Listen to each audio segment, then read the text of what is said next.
Hey guys, Steve Ugan with Firebase. I wanted to give you a quick update from Love Twin Cities. We had a staff meeting yesterday, and I want to let you know that the altar is burning with continuous worship. I really want to encourage you to come down to the Firebase this week and just get into the presence of God and be reminded of what this is all about.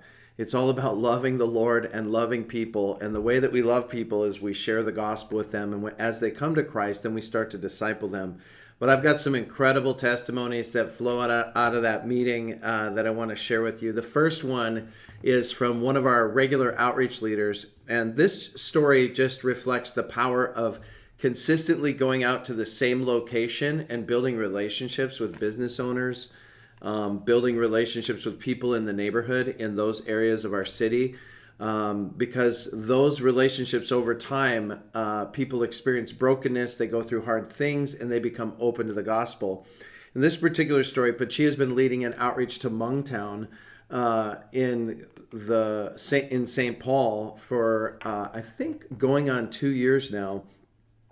She had shared the gospel with a Hmong grandma that ran a shop that she wasn't there every week, but she was there with her daughter. The daughter was a Christian, was a believer. The mother was not. Of course, many Hmong families are into spiritism and shamanism.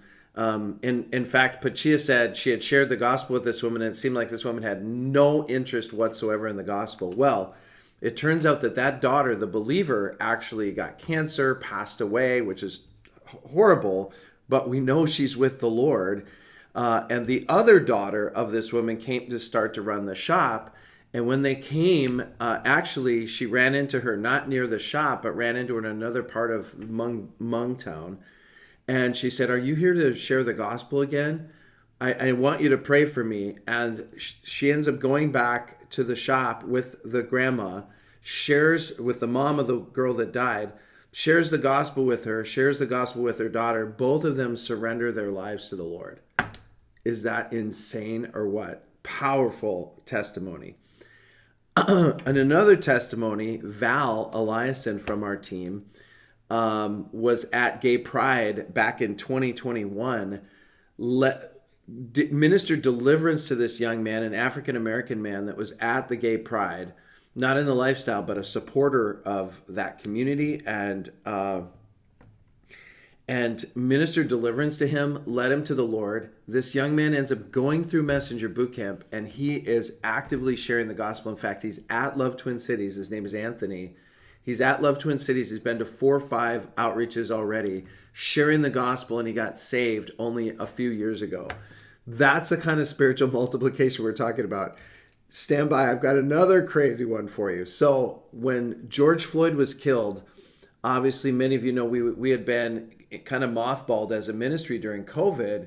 George Floyd was killed, and all of a sudden the Lord said, I want you to do a Love Twin Cities, or build an altar and do outreaches into the riots. So that's what we did, and that's how we got to our current location, which is City View Church. Walt McFadden opened the door for us to come and partner with them to build an altar and do outreaches into the George Floyd riots. Well, at one of these outreaches, this is the craziest story. So I'm on a Zoom call with a client yesterday for Joe Builder, which is our construction company. And the woman on the call, after about 10 minutes, goes, "Are you with Firebase? I recognize you." I'm like, "Yeah, I'm with Firebase. I know those guys." Haha.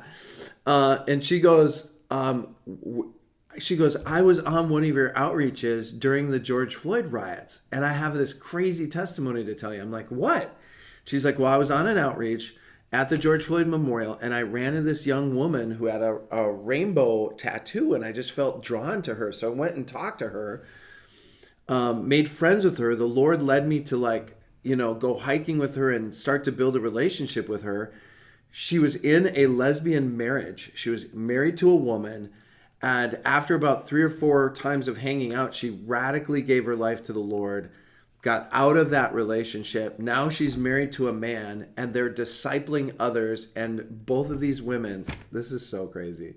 So both my client, Sarah, and this other woman that she led to the Lord are going to be at Love Twin Cities sharing the gospel this week. That's what I'm talking about. This is crazy. So anyway, I wanted to encourage you guys with that. I know many of you are in the valley of decision praying about, or maybe you already know, but you haven't gotten an amount from the Lord, praying about investing in this outreach. We still have a need for financially to pay for the outreach. And so please seek the Lord about the amount and give whatever the Lord puts on your heart. It is producing fruit, and not just fruit that's addition, but fruit that's multiplying. Love you guys. Talk to you soon.